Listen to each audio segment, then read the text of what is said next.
So good morning, everyone, and thank you all for coming to the new trainee welcome day for medical microbiology and medical virology at the Royal College of Pathologists. My name's Ronan McMullan. I'm the Clinical Director for Training and Assessment at the college, and I'm a microbiologist. But that's just a coincidence. I didn't have to be a microbiologist to be here. So the purpose of today's webinar is to give all of you an introduction to the college and give you an overview of how the Royal College of Pathologists supports your training. And so we recognise that you've already been in the specialty for a few months, and hopefully this means that you're well enough orientated to be able to make good use of today's session and ask any questions that you'd like to that have come to your mind over the past few months.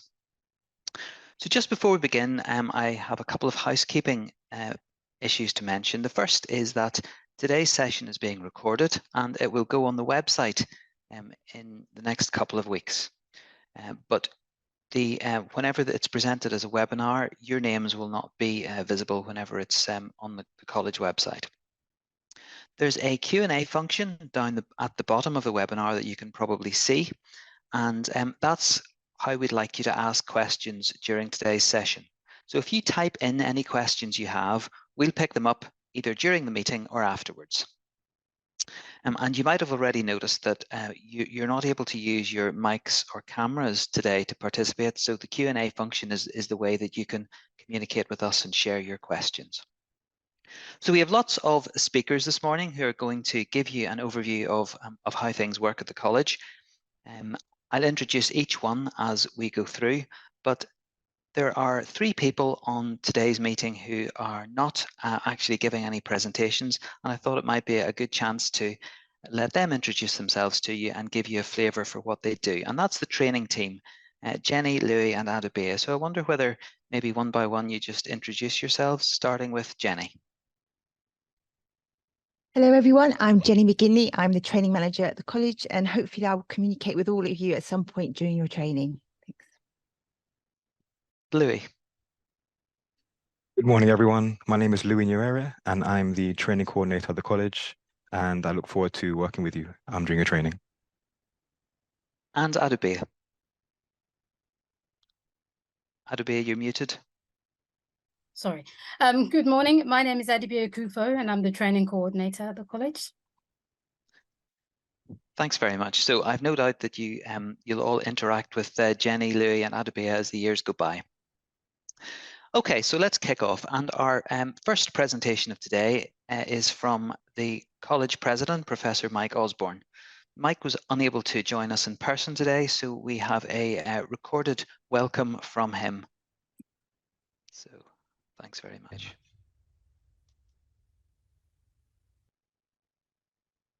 Hello, my name is Professor Mike Osborn, and I'm president of the Royal College of Pathologists. I'd like to welcome you today to the new Trainee Day. Pathology is hugely important. 95% of every single healthcare interaction in the United Kingdom is underpinned by a pathology test, ranging from blood tests to histology to a multitude of other tests which pathology offers. We are 17 specialties in pathology, and we welcome everybody from everywhere who is part of the pathology family to be represented by the college, and I would welcome you today. Our 17 subspecialties cover a diverse range of interests and areas of healthcare. Some of them are very directly patient contact related. For example, we have specialties like hematology, microbiology, and infection, where people may be involved in face-to-face clinics with patients and directly see them on a day-to-day patient care basis. Others of our specialties are far less directly patient-facing. So, for example, some may be very laboratory-based, where people rarely see patients in a face-to-face situation. For example, histopathology. However, all our specialties are vital to patient care. You could not have healthcare without pathology. So we are a fantastic specialty within medicine as a whole. What this means is that there are a whole range of specialties within pathology, and there's something to suit everybody. Because of the wide range of specialties we cover, There is something for everyone, and even within each specialty, there are a huge range of opportunities within pathology. Those opportunities range from healthcare on a patient-to-patient and case-to-case basis to other things like research and teaching. For example, research is an area where pathologists are always in demand, whatever specialty of pathology they belong to. Virtually no research can be undertaken without pathology input because it is so key to patient care and to interpreting the data and to interpreting the way that the research is designed and structured and run. So if you'd like to pursue an academic career, there will be opportunities for you. But similarly, if you are working as a pathologist doing diagnostic work, there are a whole range of research opportunities that will be open from a project-to-project basis for you. Similarly, in teaching, because pathology underpins all of healthcare, there are opportunities in a wide range of teaching, from teaching medical students to medical postgraduates of all medical specialties, but also to teaching allied healthcare professionals as well, be they nurses, mortuary staff, or people more loosely affiliated with healthcare who need to have interactions and teaching. I personally have been involved in teaching all of these groups and including teaching the police and the military. So if teaching and training are areas of specific interest to you, then there are a large number of opportunities in pathology, whichever specialty you pursue. The result of this range of specialties and the range of opportunities is that you can develop a career that really suits you and which allows you to do the things that you are interested in. In addition, because pathology is so wide-ranging, there are lots of job opportunities in pathology. Job opportunities virtually anywhere within the United Kingdom or indeed around the world. And that means people can work where it's most convenient for them. Pathology is also very family-friendly. This means that it fits well with your work-life balance and gives opportunities for people to pursue their interests outside of work, which leads to a much better work-life balance. Pathology is very flexible, and this is becoming more so due to technology developments. This means people are more able to work from home and more able to work flexibly, which again improves work-life balance. In terms of the Royal College of Pathologists, we were formed 60 years ago, and we are here to support all our pathology specialties.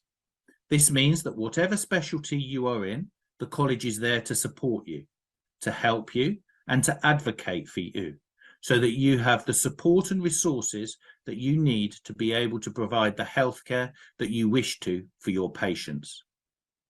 For trainees of the college, there are many things, and we have a very active trainee committee who feed into many of the activities of the college, giving us a trainee perspective, making sure that colleagues never lose sight of the role of trainees and the importance of trainees as the next generation of consultants.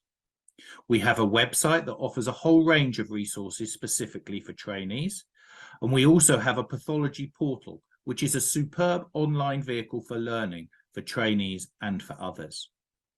In addition to this, we run webinars, teaching sessions and other events. So there are a whole range of things that the college offers specifically for training and trainees. But beyond that, the college is there to support the profession, particularly in terms of raising the profile of the profession nationally and internationally, and ensuring that the profession has the resources it needs to be able to provide the service it needs and wants to provide to its patients, particularly around things like workforce. Pathology is a fantastic career. It offers a whole range of opportunities, and there is something for everyone. We welcome everybody at the Royal College of Pathologists who is a pathologist and who works in pathology, and we are keen to support anyone who is interested in a job in pathology, and our trainees are a valuable resource to us in the college. We will work hard with you and to support you and to help you develop a career in pathology. I would like to welcome you today to the Trainee Day, and I look forward to meeting you in the future. Thank you. Okay, great. So hopefully Professor Osborn's introduction has given you a good overview of the breadth of what the college does across all of our specialties. So our next speaker at this morning's meeting is Joe Brinklow, who is the Director of Learning at the college, and Joe's work covers all of training and assessments and exams, and there's nothing about training and assessment and exams that Joe doesn't know. So I'll hand over to Joe to continue now. Good morning, everyone. I'm Joe Brinklow, as Ronan said, Director of Learning at the college. Really would like to send a very warm welcome to you all this morning. We're here to talk about microbiology and virology, but as you probably all know, the infection training programme also covers infectious diseases and tropical medicine, and trainees can do a wide variety of options within that. But primarily we'll be talking about microbiology and virology and what the college does for you during your training. I'm just going to share my presentation. Excellent. Okay.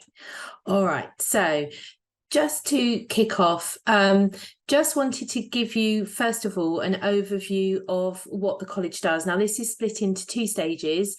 The first is around what you can expect from us during your training, but I'm also going to talk a little bit about what the colleges do more widely, and beyond that, how we relate to other organisations that you will know about and who are also involved in your training as well. So in terms of what the college does for you during your training, there's quite a lot of interaction that we have with you. And obviously, if you're a dual trainee, if you're doing microbiology or virology with infectious diseases, for example, or perhaps even with tropical medicine, then you will probably have interaction with both colleges during the course of your training. And what we do is probably fairly similar to what the physicians does, but there is a little bit of division of responsibility as far as infection goes, due to the wide range of specialties and the involvement of both of the colleges. So nationally, we have a training committee, and actually for infection, there's two. So there's a joint CITE-SAC that has representation from all four infection specialties. And then beyond that, there are four training committees for each of the specialties in infection, with us at the college looking after microbiology and virology. Sorry, there's three committees. That's one committee together, and then there's another committee, other committees that the physicians look after for infectious diseases and tropical medicine. And the role of, there's a wide range of roles for those committees, but essentially they're focused on curriculum and curriculum implementation. There are always discussions around recruitment, for example, e-portfolio, and so on and so forth. And there will be training representation on all of those committees. As I've mentioned, all of the colleges are responsible for developing curricular and assessment systems for each of the specialties, and I'll talk about that in a little bit more detail later on. And we all provide e-portfolios. For the infection specialties, you all use the same e-portfolio, which is run by the Royal College of Physicians. So there is just one portfolio. There was a point in time where trainees had two portfolios, one for microbiology and virology and one for infectious diseases and tropical medicine, but thankfully it's now just one, so that hopefully makes it a lot easier for everybody. We also produce ARCP guidance, and that is jointly produced by us and the physicians. And Mike's already mentioned the pathology portal, and again, there's a slide on that later, but that's a resource that the college is developing that you will be able to use to support you during your training and beyond. There's no doubt that during your training you will need advice and guidance for some things, and sometimes you might not even know who to approach for that. There are, as I've said, lots of organisations involved in training, but what I would say is that you can always, if in doubt, approach us, or I'm sure the JRCPTB, and even if we can't help you, we should be able to point you in the right direction to get help for you, or advice and guidance. But quite often we can help, and we will. It might seem a little way off now, but one of the other roles of the colleges is to recommend you for the award of the CCT at the end of your training. And again, if you're a dual trainee, then both us and the physicians will do that. If you're single specialty, then it will just be whichever relevant college you sit under.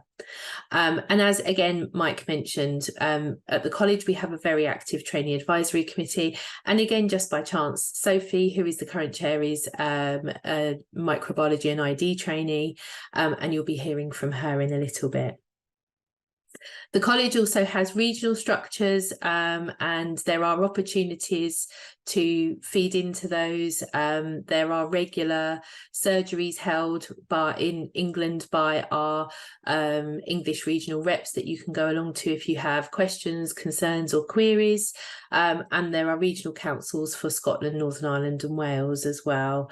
And obviously the colleges have fellows that are involved in the deaneries and LETBs. Many of the training programme directors and educational supervisors that you come across will be fellows of the respective colleges.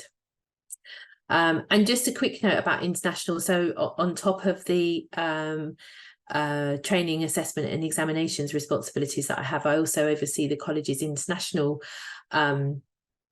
activities, and one of the things that we do there is to provide support for international medical graduates with their GMC registration if they want to come and undertake a period of training in the UK. Just a quick note about the Totem Pro card. We try and promote this sort of periodically so that trainees are aware. Last year, we promoted it after a TAC meeting, and lots of trainees applied for it. So this is a card that you might have had or might still have had from your university days that you can purchase for a relatively small amount of money. I think it's about £12 for a year, but you can buy it for up to 3 years. That gives you a range of discounts on a range of retailers that you might use them for things like travel and holidays and things like that. So the college has teamed up with Totem Pro Card, and we're able to offer that to all of our trainees. So if you would like to apply for one of those, please contact the training team and they'll be able to sort that out for you. So what else does the college do? So again, I'm talking about what we do, but many of the other colleges do lots of similar things to us. But more widely, we do try to provide support for undergraduates and foundation doctors who are interested in pathology as a career. There's lots of different things that we do, and you may have participated in some of them before you went into your specialty training. There are essay prizes and career days, pathology schools and all sorts of things. One of the other main responsibilities of the college is to undertake workforce surveys to gather evidence about pathology, and we use that evidence then to lobby government and to advocate for pathology services across the UK. If you have looked on the college's Twitter or X account, for example, you might have seen yesterday that our president-elect was at 10 Downing Street talking about AI in pathology with the Royal College of Radiologists, and we use a lot of evidence that we gather from our members and fellows to support what we go to government with and the points that we're trying to make. Beyond that, there's lots of other things here. I won't go through all of them, but you would be able to access a CPD portfolio once you completed training. And there are guidelines and data sets and things which will be available to you as trainees to use as well. And all sorts of other things, conferences and webinars, and a wide range of things that are available to you on the website. So please do take a look when you've got a moment. And just a word about the pathology portal, which Mike and I have briefly mentioned. So the pathology portal is hosted on the NHS e-learning hub. So if you use that already, you may well be able to access it. You might have looked at it already. If you haven't, it's very simple for you to join and get access to the pathology portal. The The pathology portal is there to support learning across all 17 of the college's pathology specialties. There are a great number of pathology specialties, and there is microbiology and virology content up there already. But I know that Professor Jo Martin, who leads on the pathology portal, is always keen to get more content on there, and it's very easy for trainees to get involved. Dr. Matthew Clark, who is our previous TAC chair, works on that with a range of other trainees. But do take a look if you would like to. As I say, it's very easy to sign up for, and you can have a look at the content that's on there that can hopefully support you through your training. And just another quick note about where to find information on the RCPath website. Obviously, a lot of stuff is duplicated on the JRCPTB website as well, but you should be able to find all of the information that you need on the For Trainees tab on the college website. So there's curricula, ARCP guidance, information about examinations, and so on and so forth.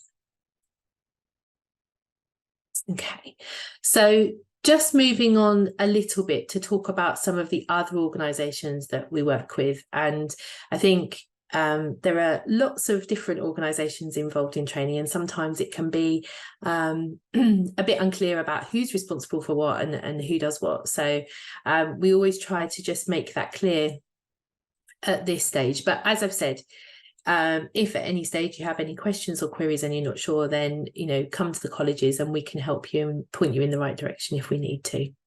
So all of the colleges, including us, are regulated by the General Medical Council, and they set the standards for curricula and assessment that we all have to meet in order to be able to publish our examinations, publish our curricula, run our assessments and our examinations. Then you have the postgraduate deaneries, LETBs. I'm not sure if we still call them that or not, but that was a title at one point. It's their role to implement the curricula through the training programmes. And then more locally, there's a quality control aspect of that as well. And then the college really kind of, you know, gets involved at every level. So for example, for the deaneries, you will find typically that the training committees that the colleges run will have representation from all of the training programme directors around the country, who will be able to feed back to us about any implementation issues around curricula, for example, or feedback on other things. And I've mentioned the GMC a couple of times, and these are some of the documents which you're welcome to read. They're freely available on the college website. But just to give you an idea of the work that the colleges do in order to meet the standards that are set out by the GMC. So there's a couple of standards. A few years ago now, the GMC updated their standards for postgraduate curricula, and that included the requirement for colleges to make sure that the curriculum met the generic professional capabilities framework. And all of those are now integrated in each of the specialty curricula for all of the medical specialties. And as I've said, the colleges can't just decide to update a curriculum and publish. They have to meet these standards and have everything approved and signed off by the GMC before anything can be launched. And the same goes for our assessments that we have, our workplace-based assessments and our examinations as well. And there are very stringent standards in place. So again, you know, you might find that it takes a little while for any changes in an examination to be launched, just in order to allow the process to work through with the GMC, and then to allow enough notice for candidates to know that an examination is changing, and then for that examination to be put into place. And then the promoting excellence document is more for deaneries and is more for implementation side of running training programmes and implementing curricula. Also, just a reminder, and you may have completed these as a foundation trainee as well, but the GMC do run annual training surveys, and they are used by a range of different organisations, so the colleges, but also deaneries and training programmes, to look at the feedback that comes back from doctors in training. And the GMC will provide reports on these every year, highlighting the main concerns that are coming out of the trainee survey. And there is also an opportunity for trainers to feedback into the annual trainer survey as well. So I've talked a little bit about the deaneries. So the deaneries sit under the statutory education bodies, which is NHS England, which was formerly Health Education England. I think there's sort of currently a mix of names going on, but NHS England, or NHSE, is the new formal title. We've got NHS Education for Scotland, which is NES. We've got the Wales Deanery, and then NIMTA as well for Northern Ireland. And just again to sort of reiterate some of the roles and responsibilities of the deaneries versus the college. So they obviously, as I've said, they manage the specialty training programmes and the quality management processes, and are responsible for individual trainee progression. I think, again, one of the sort of areas of a little bit of confusion is around the ARCP, for example. So the deanery will be responsible for setting up your ARCP and setting up the date. The colleges will provide ARCP guidance for each of your years of training to tell you what you sort of should be doing for each particular year. And your e-portfolio should allow you to record your ARCP progress as well. So there's a sort of bit of a division of responsibility, but essentially the deaneries are overall responsible for the ARCP process, but will feed back the outcome to the colleges so that, again, we can sort of track your progress as well. They should also be there to provide career advice for you and help with any needs or remediation, and are also responsible for trainee revalidation as well. So that's pretty much a very sort of brief run through for you of everything that we do. I just thought it'd be really helpful to provide you with some email addresses and some contacts, just in case you need them for future. You probably will at some point. But for microbiology and virology, you can contact training at rcpath.org, which will go through to Jenny, Louis and Adabi, for any of the things that I've listed here. And then for the JRCPTB, if you go to their website, they've got a contact us page, and you can put your query in there and that will get sent to them. So very similar areas that they cover for infectious diseases and tropical medicine. The key difference is that, as I've said, the physicians provide the e-portfolio. So if you have any issues around the e-portfolio, it's the JRCPTB that you need to contact. If you have any questions about the pathology portal or want more information about it, you can contact the team at the college, pathology portal at rcpath.org. There's also a web page about the pathology portal on the college website, and that will take you directly to the sign in, and you can sign up for that as well. And then when you get there, the exams at rcpath.org is the email address to contact the exams team, although you're still a little way off the part 1 exam at the moment. So that's everything from me. Thank you very much. And if there are any questions, please put them in the Q&A box and we will answer them as well. Thank you.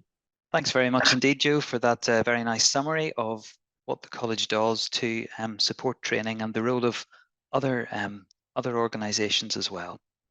So next up we have a double act, and we've got Dr. Harriet Hughes, who is the chair of the Medical Microbiology and Medical Virology Specialty Training Committee, and Dr. Anne Tunbridge, who is the chair of the Infectious Diseases and Tropical Medicine Specialty Advisory Committee at the Royal College of Physicians. And between them, they co-chair the Combined Infection Training SAC.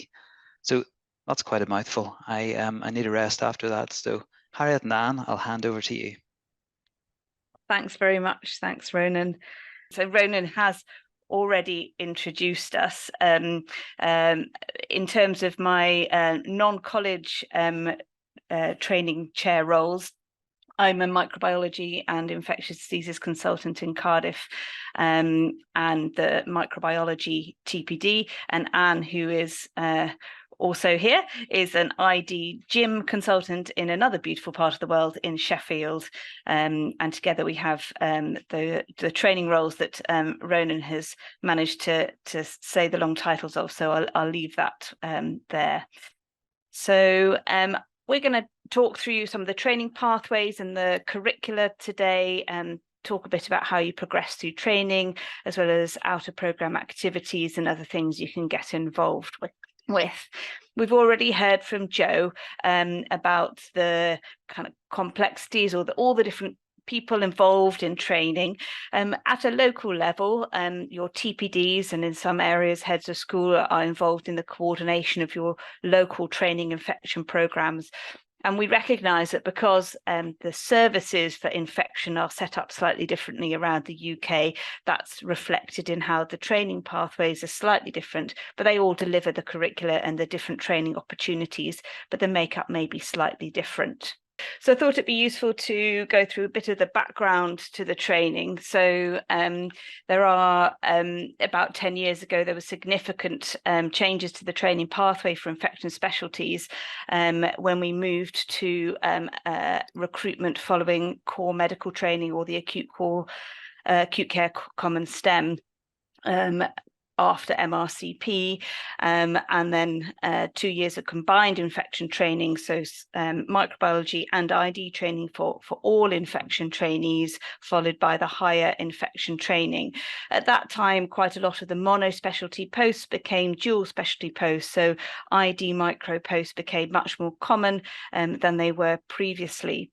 But in 2021, we had further changes again, after the Shape of Training review, and this has led to the infection specialties being the only group that is both Group 1 and Group 2 specialties. So the majority of people on this call will be doing microbiology or virology with or without ID, and it's a Group 2 specialty, so training is entered after 2 years of IMT. And then the Group 1 specialties, ID and general medicine, you enter after 3 years of IMT. And as Jo has said, this has been changes to the curricula and the assessments, and we'll go through that in a moment. As I've said, you can either CCT in a single CCT with medical microbiology or medical virology, or a dual CCT with either of those with ID, and of course the ID Gen Med as a further option.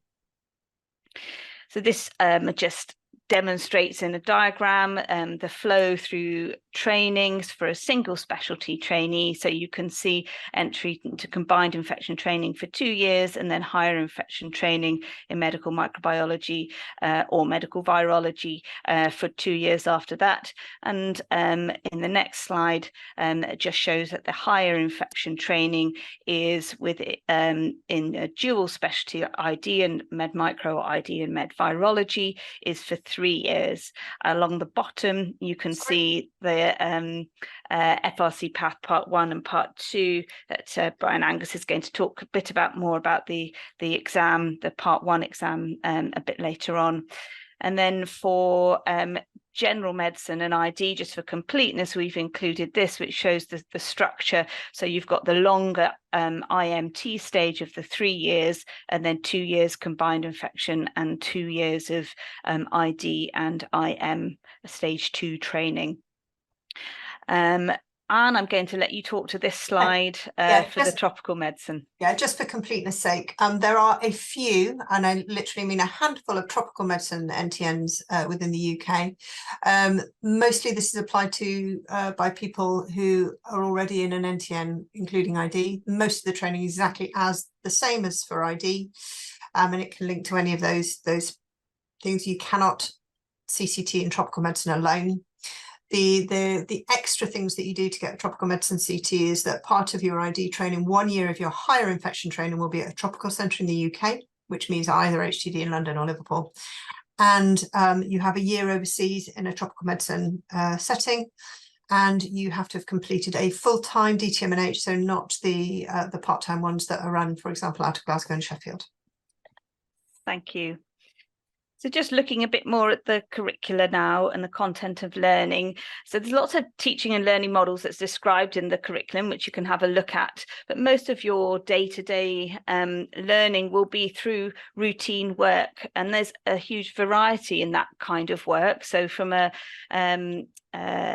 for an infection doctor, that can span many different things. So for microbiology, you may be working in the clinical hub, you may be attending MDTs of a huge number of different specialties, going on ward rounds, stewardship rounds, reviewing patients with complex infections. And obviously from an infectious diseases point of view, you're going to have in and outpatient care of ID inpatients and a variety of different outpatient experiences. And of course, that's the bulk of where you're going to learn your specialty. But then there's, of course, regional and other training courses and meetings and conferences to go to, as well as self-study with a variety of different educational resources and additional experiences, which Anne is going to talk about a little bit more later. With respect to the new curriculum, this has been written using these high-level curriculum outcomes called capabilities in practice, or CIPs, CIPs. So these are professional tasks or work within the scope of infection.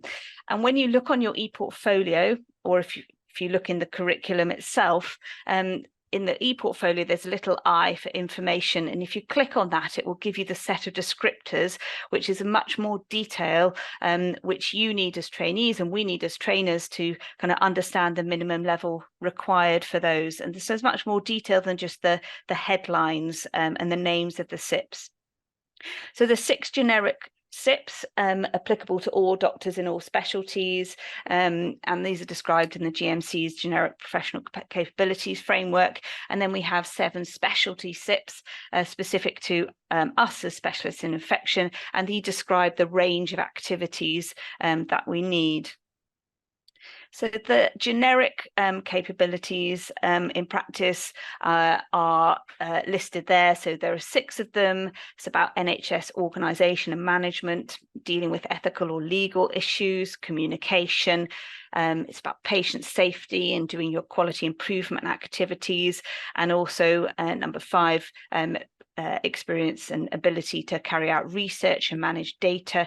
And then number 6 is teaching and acting as a supervisor. But do look at the detailed descriptors, because that gives you much more information underlying those high level descriptor CIPs. And then from a specialty point of view, we have 7, and they're the same for micro, for ID, for virology. And these are the big headings under which we you develop your competencies. So they relate to the laboratory, using the laboratory, leading the laboratory, infection prevention and control, and then number 10, advising and management on important clinical syndromes where infection is in the differential. And that's obviously a huge area, as are the others, but stewardship, and then continuity of care to inpatients and outpatients, and advice and management on imported infections. So for those specialty CIPs, you need to work to different levels, and these are entrustment levels, and these are level 1 to 4. And throughout your training, you'll progress up those levels. So level 2 is acting with direct supervision, 3 with indirect supervision, and level 4 is what you're aiming for the majority of those, depending on your specialties, and that's entrusted to act unsupervised. This is one example of the different entrustment levels you need for throughout as you develop through your training. So you can see in combined infection for microbiology and MMID, you've got level 2s and 3s, and then moving up to the end of HIT for microbiology, it's level 4 for the majority, other than the continuity of inpatients and the advice and management of imported infections. But if you're working towards a dual CCT, you need to be a 4 in all of those. And then for IDIM, you can see that the balance is slightly different. So towards the end of training, you don't have to be at such a high level for the leadership and support to the laboratory. But you, of course, do need to be level 4 for continuity of care to inpatients and outpatients. And then this is for tropical medicine, which I won't spend much time on, but it's important to know it's there if you head towards a tropical medicine dual specialty. And just to note that tropical medicine has an extra SIP, which is this ability to deliver equitable and high quality care in resource poor settings. So that's the only difference. Thanks, Anne. So just thinking a bit further about the curriculum, underlying the curriculum is the syllabus, and this basically describes in much more detail what you need to know. These are just the headlines. Basic biology, about laboratory practice, public health, IPC, etc. And it's all detailed in Appendix 1 of the curriculum. And for CIT, that's the same. It's combined infection, but for the higher infection training, there's separate ones for the microbiology syllabus, the virology syllabus, and the infectious diseases syllabus. And so it's worth looking at those to get a bit more idea. And it's often to these that regional training programmes are mapped so that we make sure that we cover different aspects of the syllabus in our regional training. So as you progress through training, you obviously undertake the posts that are assigned to you within your training programme, and you'll be all familiar with having regular meetings with your educational supervisors. You will have an educational supervisor for each of your dual specialties, and it may be the same person if they have a joint CCT, for instance, but it will depend on the individual supervisor and your training pathway.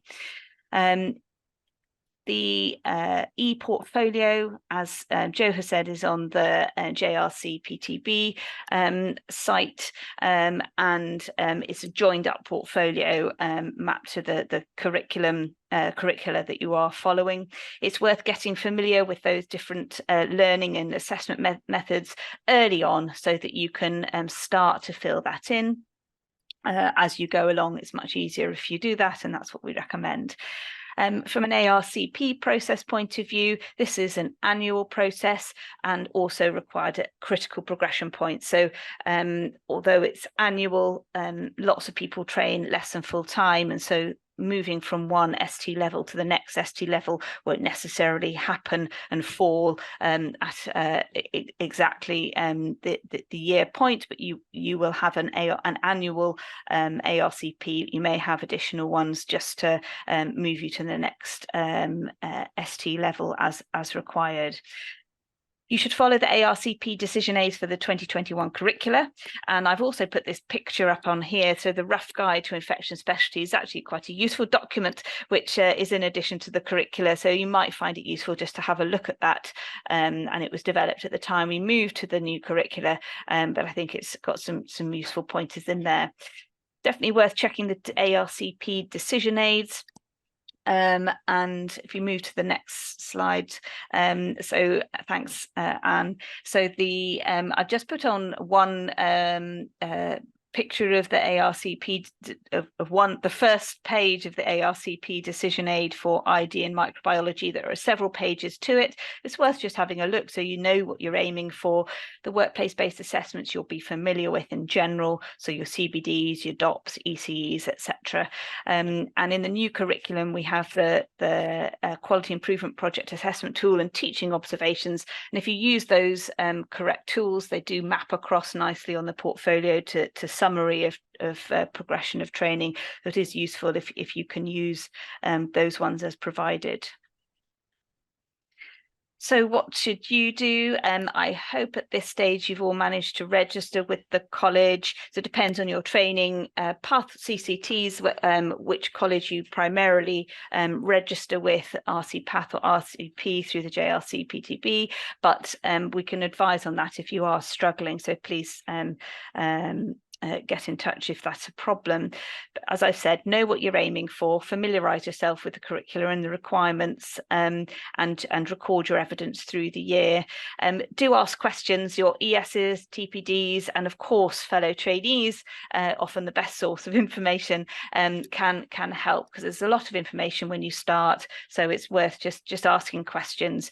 And the other thing I would say is join the specialist societies. We're lucky in infection because there are so many different specialist societies, but they run some excellent training days that are often very good value or even free, and it's worth getting involved with those. So I'm going to hand over to Anne now. Thanks, Anne, who's going to just touch on the last two aspects. Thanks. Yeah. So you've got your training program, whether it's 4 or 5 years long, there may still be other stuff that you're interested in doing as you go through. So the out of program process is to facilitate that. So there are 4 types of OOPs, which is what we will end up talking about them. So OOP R for research, OOP T for training, OOP E for experience, and OOP C for career break. Just working back up the list. So a career break is where you effectively step out of your training program. You may have something particular that you want to do. It is not the same as parental leave, which is I don't feel the need to cover here. You may decide that you want to, I don't know, go and sail around the world, and you have an opportunity to do that. So that might be an OOP C, for example. It has to be signed off by your TPD, but it is something that's very different to anything to do with your training. OOP E is an experience, so it is something that is relevant to your training, but isn't actually a training program. So that might be, for example, if you had an opportunity to be a teaching fellow, to do a leadership fellow post, this sort of thing, that would be considered an OOP E. OOP T is training. So, for example, we've had trainees who've been and spent time at Porton Down in the rare and imported pathogen laboratory. So they're overseen by a trainer, and it's relevant and uploaded to their training portfolio, and that time is counted within your training time, whereas OOP E and OOP C takes time away from your training. OOP R is research, which I'll go into in more detail. Just a very couple of points to make. OOP R, OOP T, OOP E, you would still have an ARCP every year. So you would still, there is a requirement for you to have a letter or a form from your supervisor in that post to document that you're making progress with what's been expected of you, and to ensure that you're doing what you're supposed to be doing. There is a new portfolio training called flexible training that has been brought in by the College of Physicians this year, which we are trialling with a few trainees around the UK. Flexible training is for the sort of top performing trainees who have a particular project they want to do and are considered able to continue to train, but at 80% with 1 day a week, for example, to take this project on. So in my deanery, we've got a trainee doing this with having done a leadership fellow years, come back into training, and then he's finishing off his leadership. But he's got another project that relates to that. The key thing about this flexible training is there is no increase in training time, so you are expected to do all the same training as your 100% colleagues, but in 80% of the time, usually with a full-time on-call commitment, or that may be pro rata if you're training less than full-time. So if you have heard about that, it is available potentially, but it's quite a big ask, and so it is definitely not for everybody. The key thing to know about out of programme is it has to be prospectively approved by your deanery. They like to have 3 months notice. You have to have support from your TPD, so talk to your TPD in plenty of time and send the forms in plenty of time. We no longer do prospective approval of time, so it might be you're doing a 3-year PhD, but during that time you're actually doing some on-call, or you are doing some clinical work, as you know, you're doing regular clinics in which you're collecting your data. So you would gain some capabilities doing that, and we expect you to be uploading that to your e-portfolio because it's evidence of the doctor that you are becoming. So collect that evidence as you go. The next time you have an ARCP, having come back from your OOP, then there will be a review of the capabilities you've gained and a recognition that that might be considered worth 3 or 4 months of clinical time, for example, and that would bring your CCT forward. By the time you've done a 3-year PhD, trust me, your CCT feels a very long way off. So research in a little bit more detail. So there are all sorts of ways you can do research, but you will know of academic colleagues, but it is perfectly possible and not uncommon for people to do standalone PhDs or MDs. You may have a contact, you may have an option, you may have one of your consultants that says, actually, I've just been given funding, for example, for COVID vaccine research, and I need a clinical fellow to work on this with me. And sometimes these sort of opportunities, you might do an OOP-E to do a little bit of basic work, and then they support you and say, actually, I think there's an MD in this, there's a PhD, and you can, so long as they've got funding, you could apply for OOP-R to do that. The more formal academic roles are that of an ACF, so the Academic Clinical Fellow. You have to be ST3 or ST4 to start this. It's been a battle when this was brought in, but they are absolutely adamant about that. So unfortunately, if you're already in an ST4 post, you won't be able to start an ACF as an ST5. And the reason for that is it's a 3-year training program with no extra time added to your training. Again, this is supposed to be for people who are expected to be able to manage their clinical commitments alongside the academic time. Within that 3 years, which is supernumerary for your training program, so TPDs love it because you're a freebie. That's for your basic pay. The trust will still have to pay your on-call service commitment. But for those 3 years, you will be facilitated to have 9 months of academic time to work with the supervisor to develop your PhD MD proposal. If at the end of 3 years you haven't managed to achieve that, then you would be slotted back into a standard clinical NTN. But the majority of people use that time, and they will then take time out as a formal OOP-R to do the PhD MD, and then they will come back to a standard clinical NTN. Some people then just stay in the clinical role. Some people want to take their academic career a bit further, and many of those will apply for an academic clinical lecturer. So this is always a postdoc post, so you've already got your PhD. You don't have to have been an ACF, so some of the people who've done standalone will then pick up an ACR further down the line. At this point, you've usually got 18 to 24 months left in your clinical training. Sometimes it can be longer, but if you're successful in being appointed an ACL, again, you become supernumerary to the clinical team, and you have 50-50 clinical to academic time. So that does double your remaining clinical time. So it puts your CCT off, but it gives you time to work on your and build up your research portfolio. And a lot of people do that and do that very effectively. I think that is everything that I had to say. I think there's questions at the end, and so, or you can put them in the chat and we can answer them, or we can have part of the Q&A at the end. Thanks very much.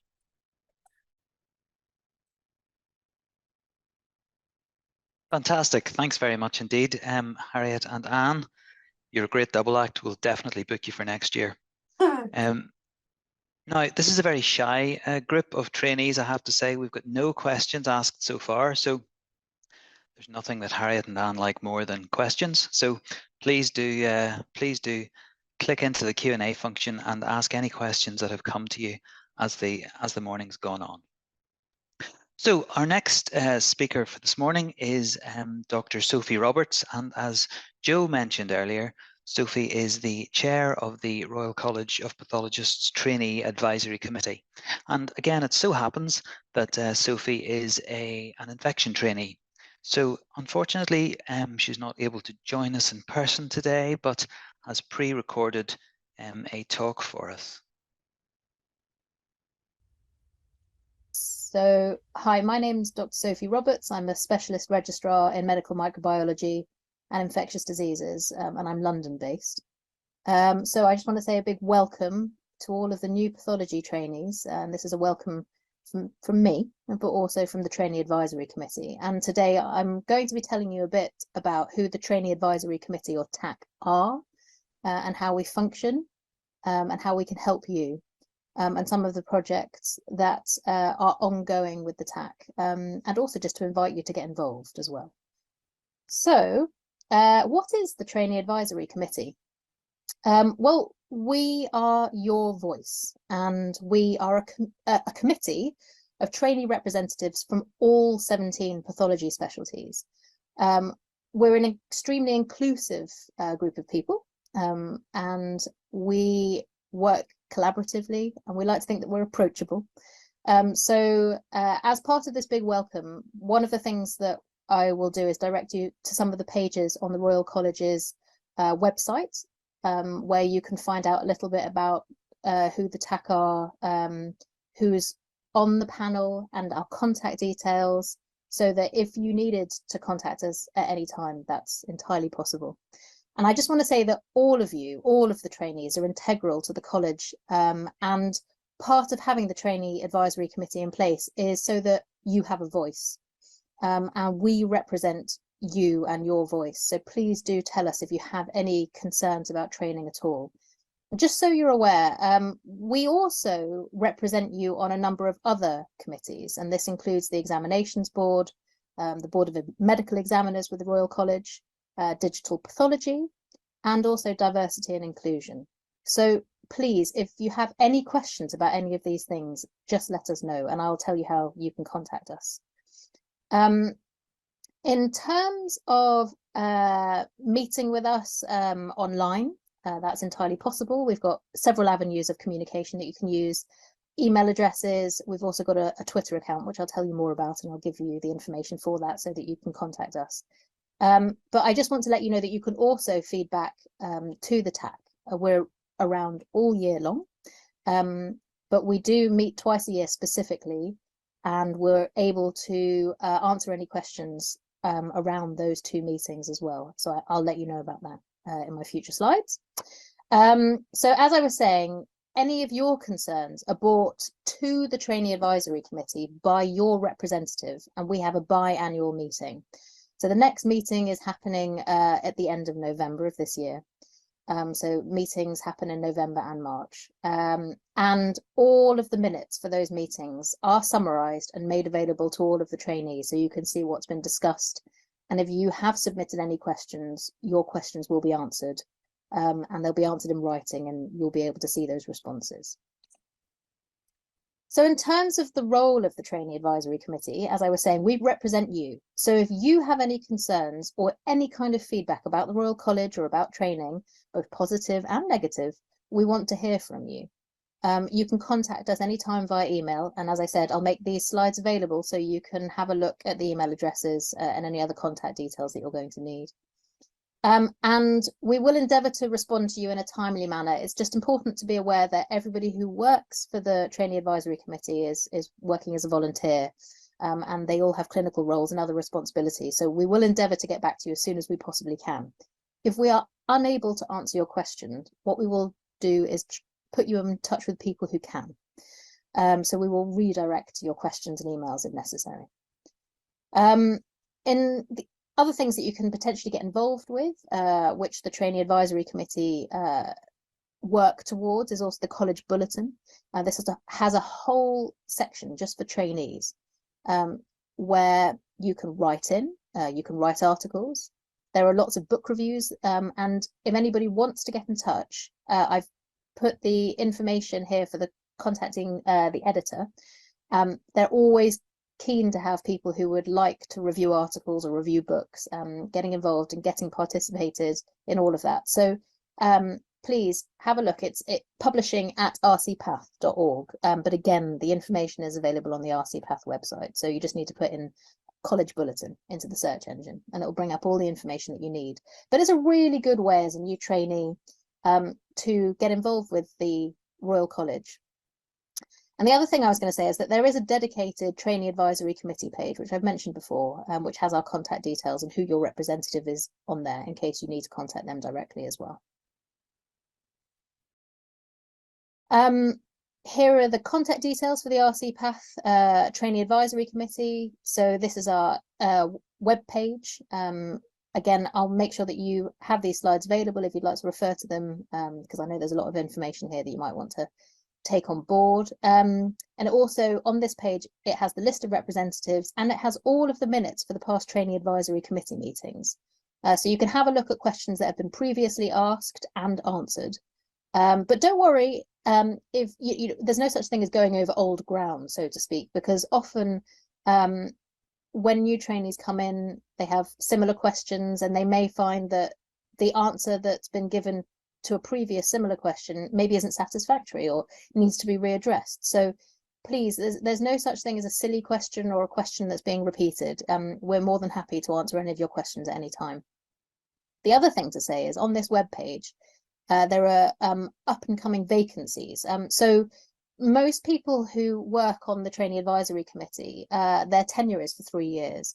So, people come in and out all of the time. It's well worth keeping an eye on that page. So if you would like to be involved in the Trainee Advisory Committee, keep an eye on that web page and get in touch with us, because fresh faces who are keen to be contributing are always welcomed.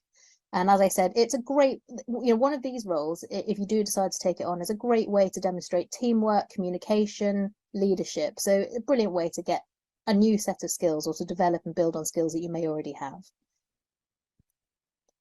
So in terms of how the Trainee Advisory Committee actually works, as I said, we meet twice a year, so in May and November of each year, but we are contactable at any time. And we have fabulous administrative support from Louise Mayer, who's our Governance and Committee Service Officer.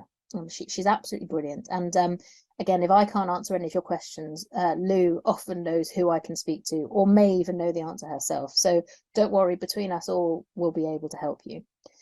Now, approximately 10 weeks prior to each TAC meeting, every pathology trainee gets emailed a link to an online question portal.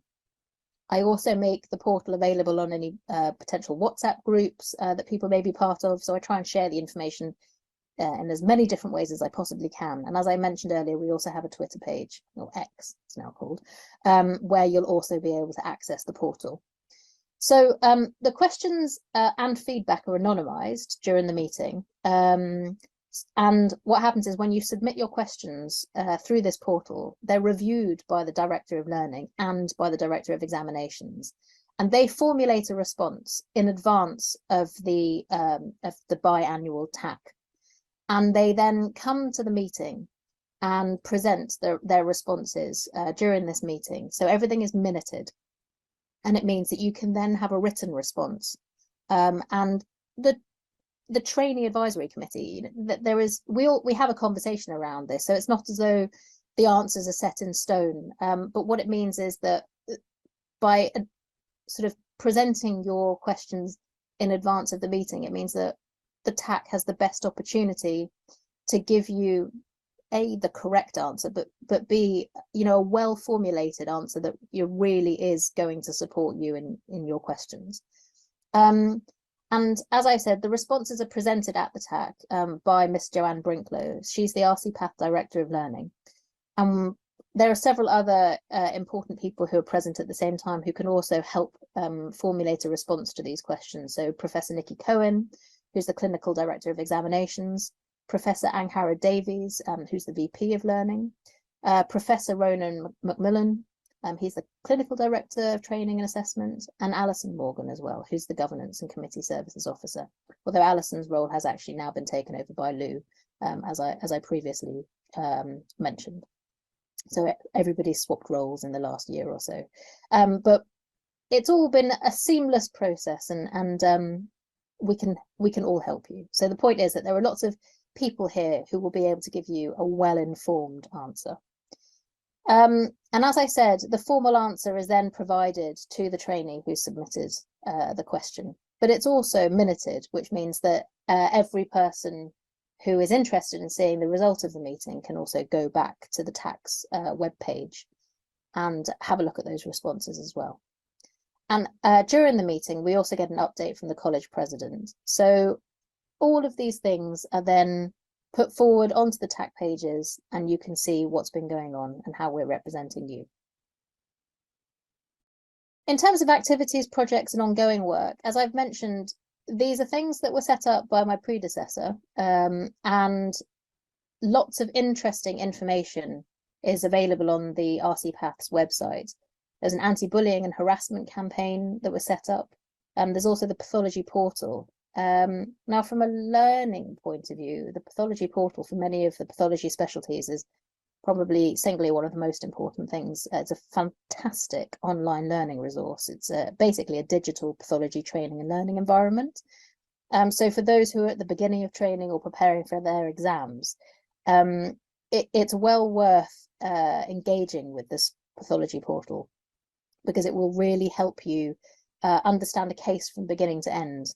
And there are lots of different bits of information about histopathological slides and images, so that you can understand about the process of disease.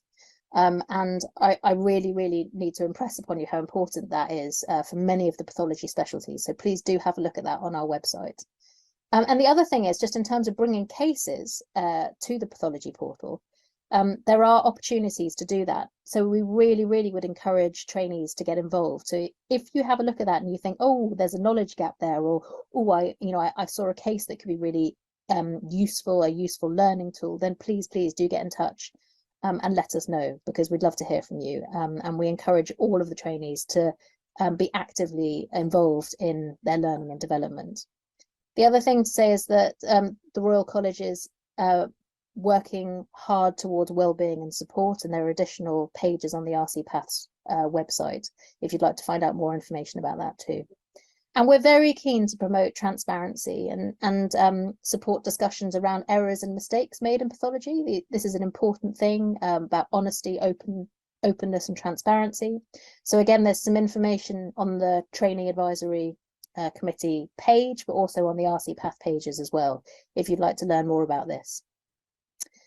Again, the TAC has been involved in all sorts of aspects of diversity and inclusion, and there are lots of different public engagement events as well. So the RCPath and BDIAP Foundation, an undergraduate taster event that happens annually.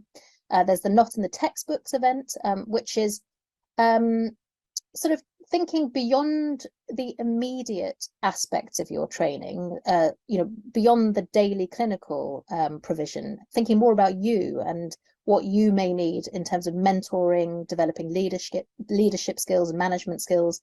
So it's well worth having a look at the RCPath pages to get some more information about that as well, if it's something you think you'd like to be involved in.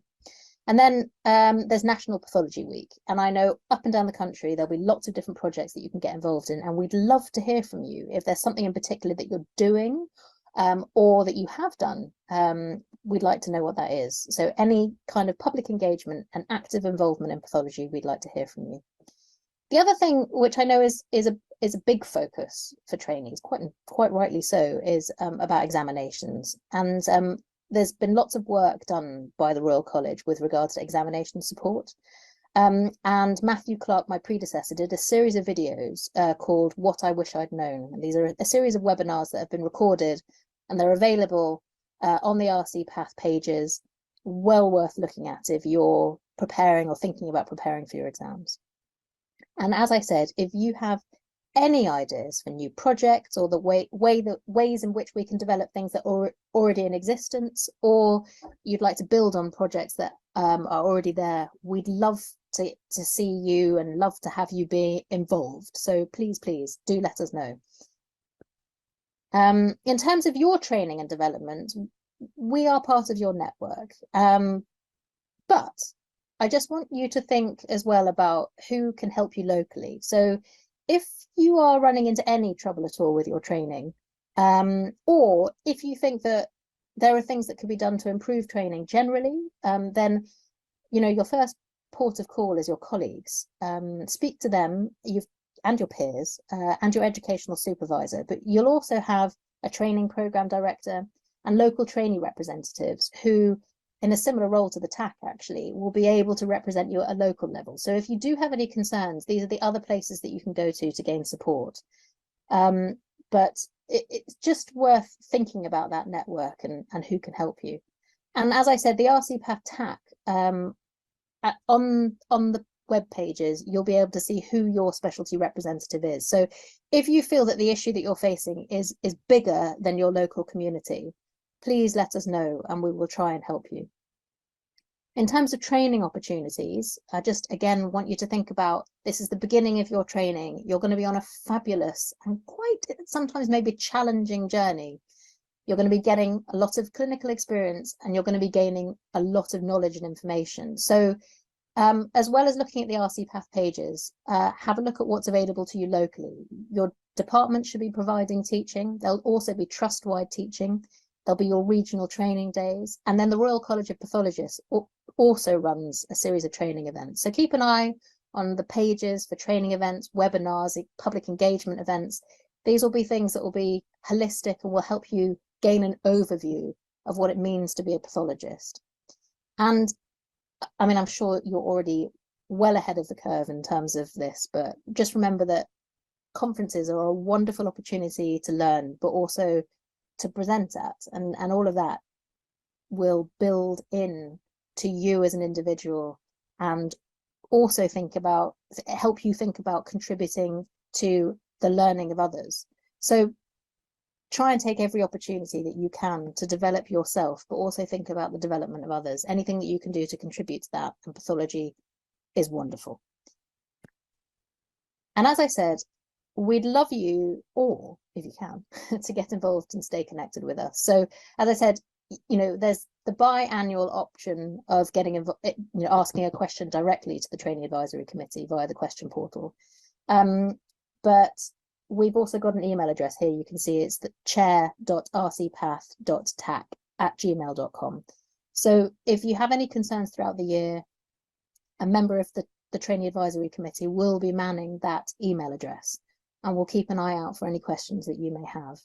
And as I said, if we're not able to answer you directly, we'll try and find the right person who can. In terms of connection and promotion, the RCPath Training Advisory Committee has its own Twitter page. We've got over 5,000 followers, and the Twitter handle is @PathologyHouse. So join us, become a follower. We'll send out lots of information. We'll be telling you all the different things that are going on with regards to pathology training up and down the country, different ways that you can get involved. If we happen to see, you know, if there's something going on in the college bulletin that we feel that trainees could get involved with, if there's a publication perhaps, all of this stuff will be advertised on our Twitter feed, on our Twitter account. So these are the different ways that you can get in touch with us. So good luck. I hope everything goes well.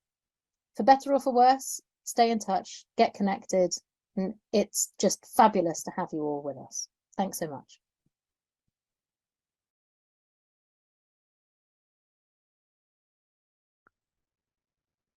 So thanks very much to Sophie for what was a really fantastic overview of how trainees are a really important part of the college and the work that the college does.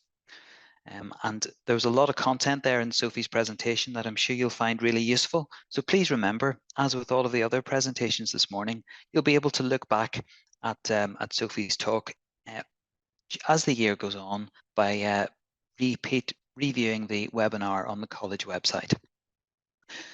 And so to our final speaker of this morning, we have Professor Brian Angus, who is the lead examiner for the Part 1 infection exam that you'll all take in due course, who's going to give us an overview of that exam. So I'll hand over now to you, Brian. Thanks very much. Thanks, Ronan. Hi, can everyone see my screen? Yes, we can. Thanks, Brian. Great, thanks. Hi there. So Yeah, I'll just quickly go through things. I'm Brian Angus. I'm a Professor of Infectious Diseases in Oxford.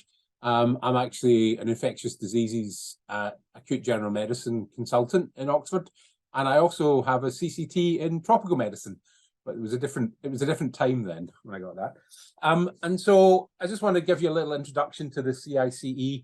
I've been part of the assessments in infection since it was an SCE in the Royal College of Physicians, and then transitioned into this combined infection examination.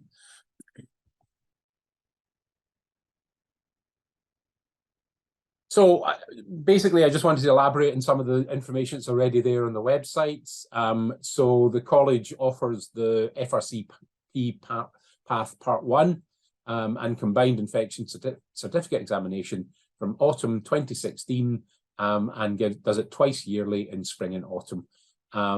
This examination combines infectious diseases, medical microbiology, medical virology, and in the curriculum that Harriet showed earlier.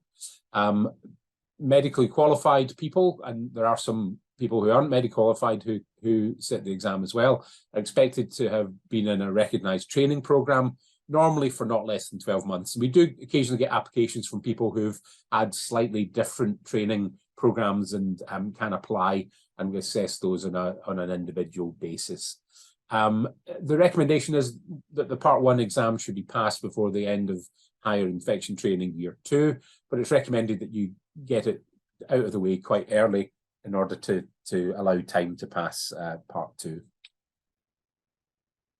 Now, the purpose of the exam is a little bit like the MRCP Part 1, and it's to assess the knowledge and understanding across the scientific and clinical basis of medical microbiology, virology, and infectious diseases. And it should reflect current clinical and laboratory experience and practice. And again, when we're setting up the exam, we try and make sure that these are things that you will have come across in your practice, either clinically or within your practice when you're working in the microbiology labs as well. So it should relate to things that you've been doing as part of your training program. The format is 2 papers with 100 single best answer, so best of 5. So bearing that in mind, a good single best answer really means that all of the answers may in fact be correct, but one of them is better than the others, so it's the best answer. And they're designed to test knowledge, some recall, but also some understanding and a little bit of your sort of clinical and laboratory experience. So since I think 2 years now, because of the pandemic particularly, but it was something that was being proposed before, the exams are administered through TestReach, and they're administered online. So the college doesn't host exam centres for the Part 1 exams. Candidates can sit the exam at home, or if not, they should sit in a suitable, quiet environment. And like a lot of these online tests, the exams are live proctored by TestReach, so not by the college. And so they give instructions via webcam and microphone, and the proctors keep an eye on you and pick up on anything that's suspicious. So it's important, for example, to go to the toilet before you sit down to do the exam. The curriculum, and again, I think this was covered really before when we spoke about the curriculum and the syllabus for training.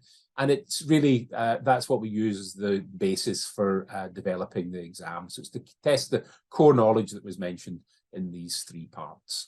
All of these curricula and syllabus are available on the training and education section in the college website. So we have a blueprint, and again, this should look familiar to you, as Harriet showed the similar slide before. And this is the blueprint for the exam. And these headings, which are in the training syllabus, really we allocate 20 questions to the basic biology and host pathogen relationship. And then we have 30 questions related to microbiology, virology, laboratory practice. So that's things like health and safety, and also things like signing out on a bench, so antibiotic sensitivities, what the practice in signing out is, also things like quality control of assays, these kind of things as well. And then we have some things specifically on health and safety, particularly focused on laboratory practice. We have some things about public health around communicable disease. We have, of course, some things on infection prevention and control. And then the bulk really relates to important clinical syndromes. So really concentrating on clinical infection, as you will have seen in your training course. We have questions related to antimicrobial use, and that includes mechanism of action, for example, of some antimicrobial agents. We have some questions about vaccination, and then we have some more specific things related to HIV infection, both clinical and a little bit of laboratory stuff. And then we have some things on travel and geographical health. So that's particularly covering a little bit of tropical medicine. So, as we say, we have multiple choice, 2 3-hour papers in single best answer format with computerized marking. The examiner panel has people from each of the sections really mentioned. So infectious diseases, medical microbiology, and virology. The pass mark is set by a modified Angus, where again we have a group of people separate from the exam board, and again representing microbiology, virology, and infectious diseases. The questions are gone through, and they allocate a difficulty mark, which then generates the pass mark for the individual paper. The examination results and the operation are reviewed by the examiners, and we meet twice a year. So here's a quick example that's on the website. 20-year-old woman with 2-day history of fever, headache, and confusion, temperature 39, coma score 11, no neck stiffness or rash, and then some investigations, just like the sort of thing that you would see probably in MRCP Part 1. And then a focus really on the infection side of things, so the most likely positive organism. And because of the reduced conscious level in the coma score, it's most likely to be something like herpes simplex. So those are the sort of questions. We have some other examples on the website as well. So there's some good resources. And one of the main bits of advice is to practice lots of multiple choice questions. One of the things that you can do is to generate your own multiple choice questions.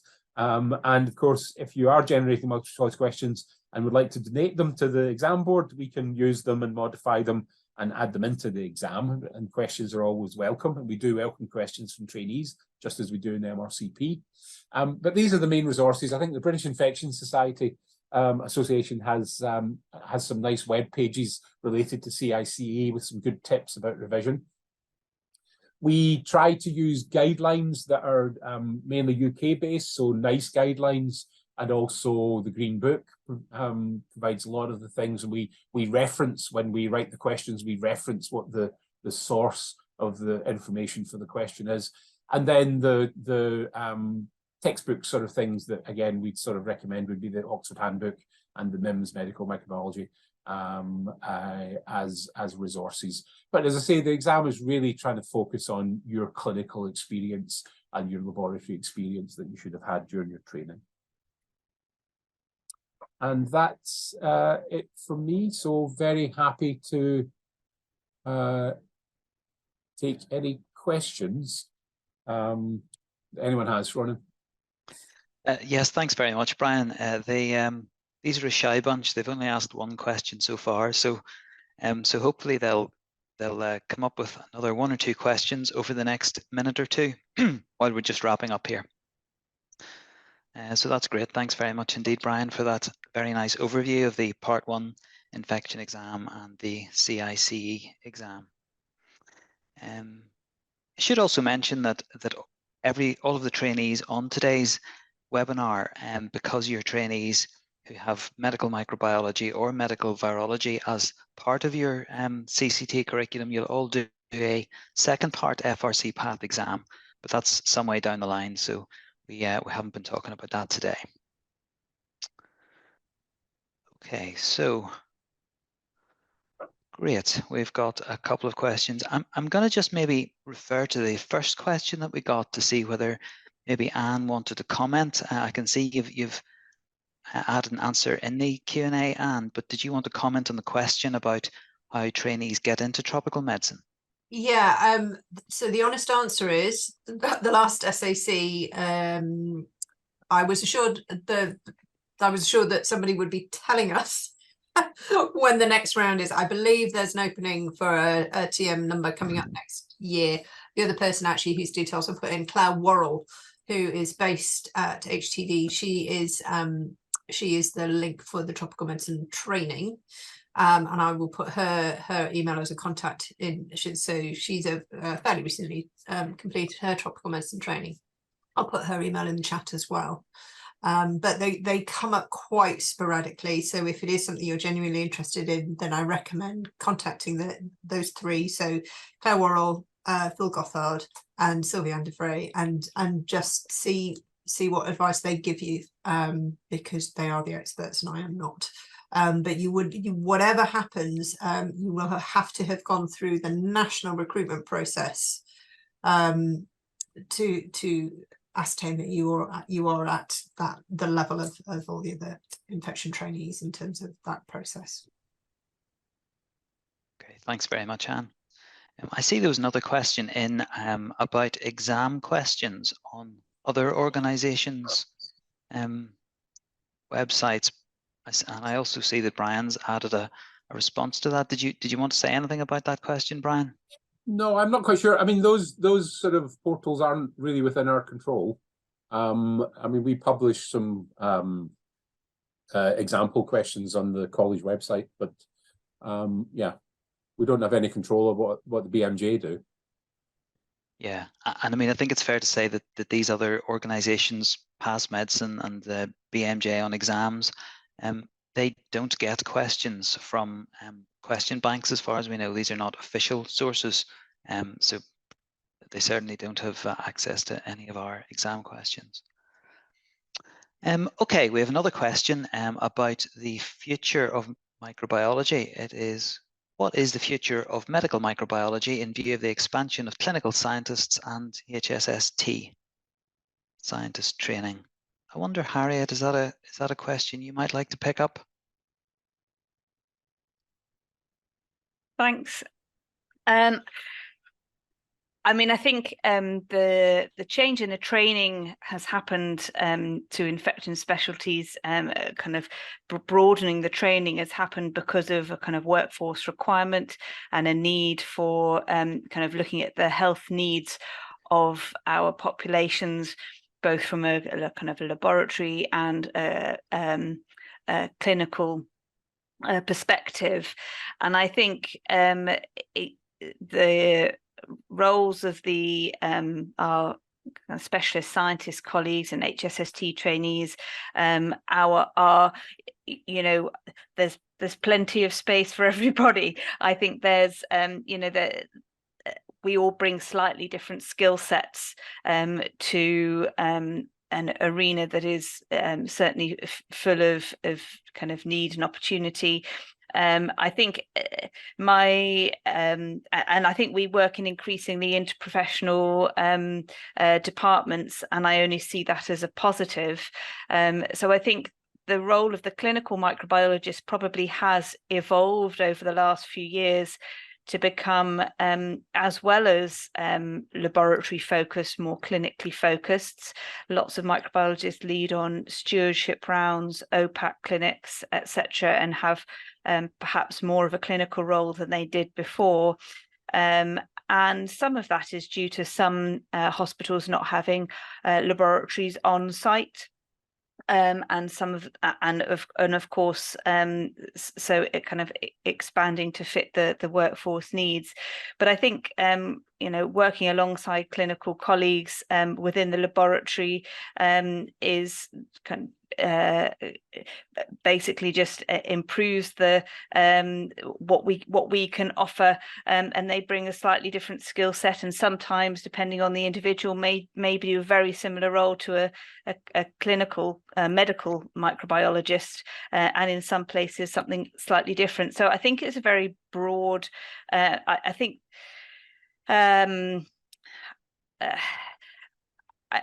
the individual roles for different people in different places are all slightly different, so it's difficult to kind of give a generalist answer. But I think in general we work well together, and I think I very much welcome the scientists kind of in our kind of working arena. Ronan, maybe you can add something to that, perhaps.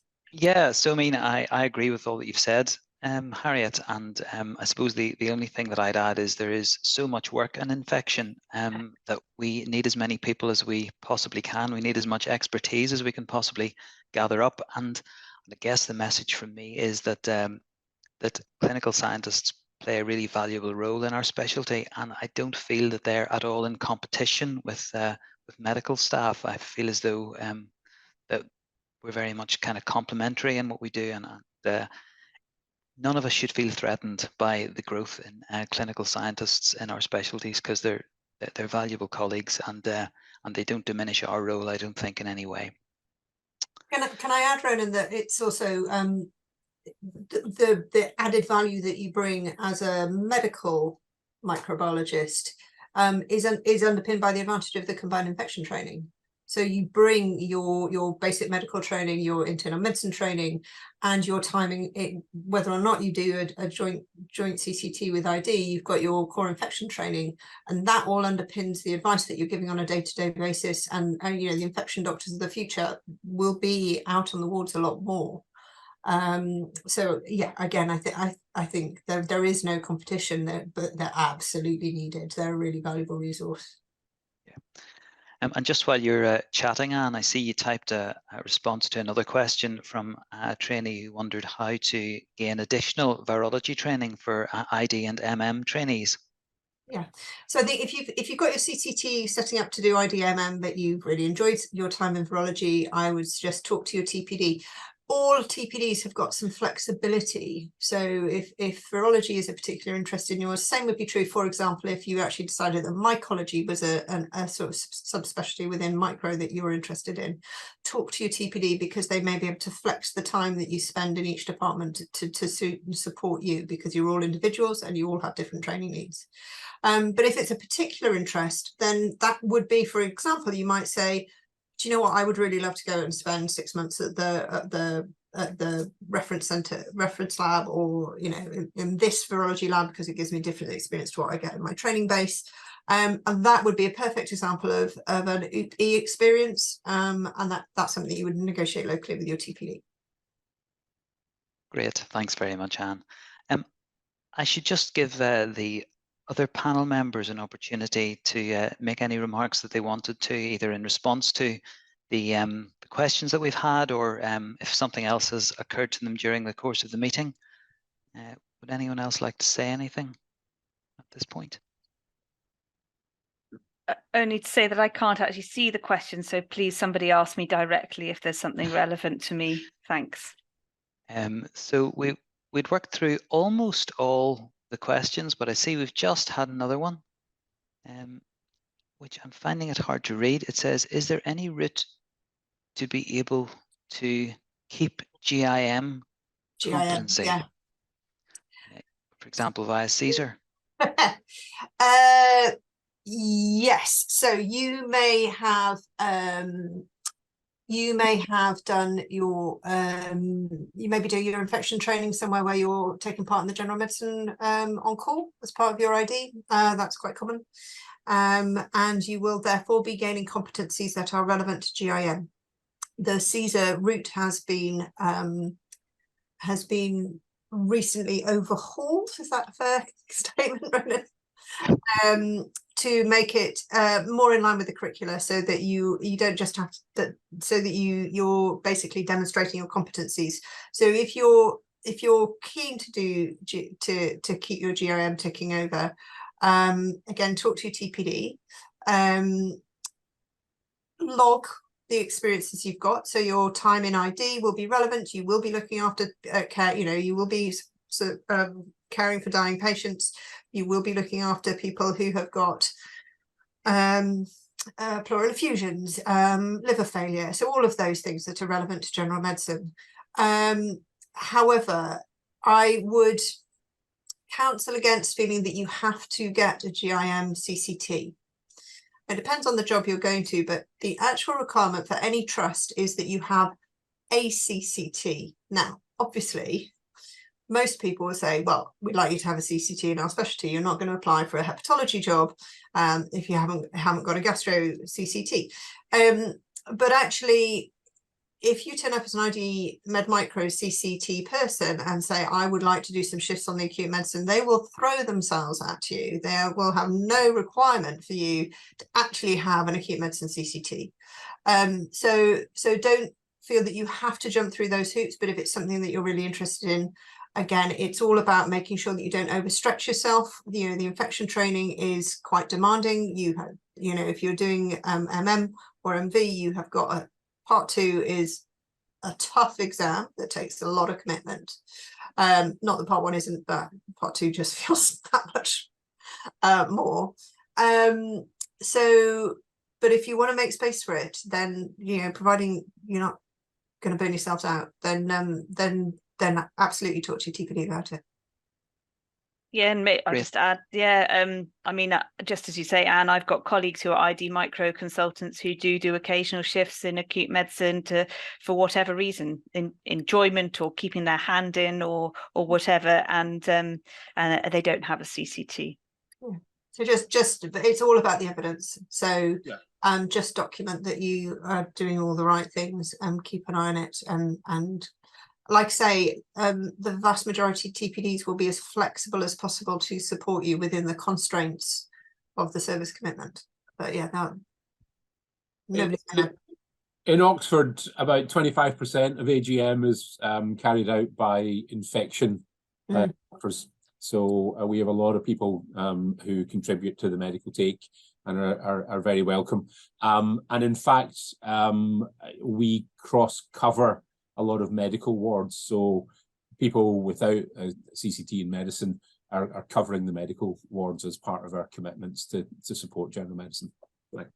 So you will be competent, like I say. It's just don't feel that you have to have the GMC will not permit you. That's the other thing, just to be really clear, will not permit you to have a third to have 3 CCTs in a training program. So if you're, for example, doing IDMM and decide you want to have a CCT and IDGIM, you would be asked to reapply to the training program to do that. It's clunky, but various people have tried and asked over the years, and that has been the consistent reply. So if it's an interest and you want to do it, absolutely go ahead. I know, for example, I know people who've trained in MMID who have also got RCPath in both virology and microbiology. Their CCT is IDMM, but obviously they are equivalently trained to somebody who's got an MV CCT, and nobody would have any qualms in employing them in that sort of respect. So a lot about your experience and capabilities then, rather than necessarily your CCT, isn't that right, Anne? Absolutely. Great, thanks very much indeed. So we've got to the end of our programme now, and we've had a few questions, and I don't see any new ones, but what I will do is remind you that you can look back at the webinar on the website, and also the questions, the typed answers to the questions that we've had today will also appear alongside the webinar on the website in a few weeks' time. So it really just remains for me to thank you, thank all of you new trainees for joining us today. It was really nice to see so many of you coming along, and we hope that you found this morning's session useful.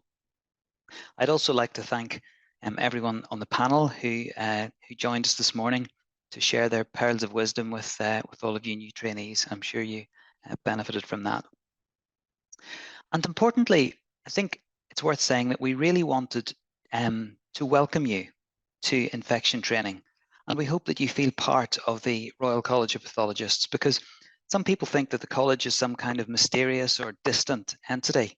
But actually the college is all of us. It's trainees, it's fellows, it's staff, and it's not something that you should feel is in any way remote from you. So I'll just end this morning by saying you've made a great choice. I think that deciding to be an infection doctor was a really good thing to do. And to quote Sophie, I'll quote Sophie in future because this is a really nice line: get involved and stay connected. We'd really like you to stay part of what we do through your infection training. So thanks very much to everyone again, and see you soon.